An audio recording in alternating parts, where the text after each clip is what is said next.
class, welcome once again to Beatle University. I am Professor Moptop. I hope everyone is wonderful, fantastic, and all of that. This week we're going to be talking about a John Lennon song. It's a different type of John Lennon song, or at least it was at one point in time. It was a little bit more political than something that than anything else that he had before that. The song I'm talking about is Revolution. Now you might be confused because we already talked about Revolution. Well, technically, we talked about Revolution 1. You'll figure it out in a second.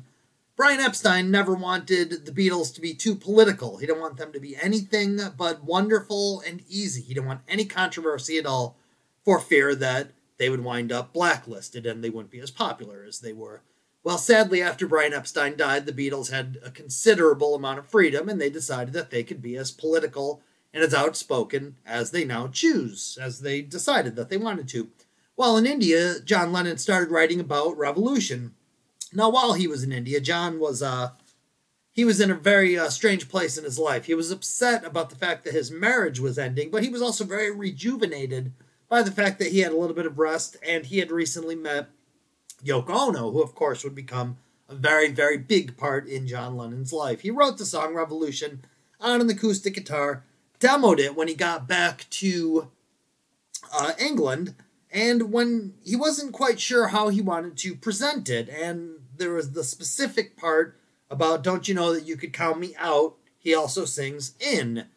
Now this is in Revolution 1, which was Revolution until they chopped it in half, turned the second half into the original recording for Revolution 9, which is a different Revolution, and then Revolution became Revolution 1, and Revolution as we know it is the electric version. Now, John wrote the song, they recorded it. It was in fact the first song to be recorded for the White Album. Then they moved it and decided that they weren't sure what they were going to do with it. When it became time for them to release a single, they weren't sure what they should do. John wanted it to be Revolution. Paul thought we should have something a bit more up-tempo. So John decided that we should re-record it with a lot of intense electric guitars, and that is the version of Revolution as we know it. Now, it ultimately became the B-side to Hey Jude, which John wasn't extremely thrilled about the fact that once again Paul got the A-side and he was relegated to the B-side. But he was very, very happy to have a song like Hey Jude have his band's name on it. Now, all four Beatles played their usual instruments on the regular recording, although it was very heavily distorted. Ringo double-tracked the drums, which was a relatively new idea for them. There's also a lead vocal from John, and then occasionally it's double-tracked. The scream at the beginning of the song is John. This was also overdubbed, and apparently he tried a few times before he can get it just right. They added an overdub by a guy named Nicky Hopkins, who was an electric piano player. He plays with a whole bunch of bands. You'll hear Professor Moptop talking about that in your weekly audio. Now, Paul McCartney played the bass on the basic track, and then he also double-tracked a second bass, which is why Revolution has that distinct, gutsy, loud, intense feel to it.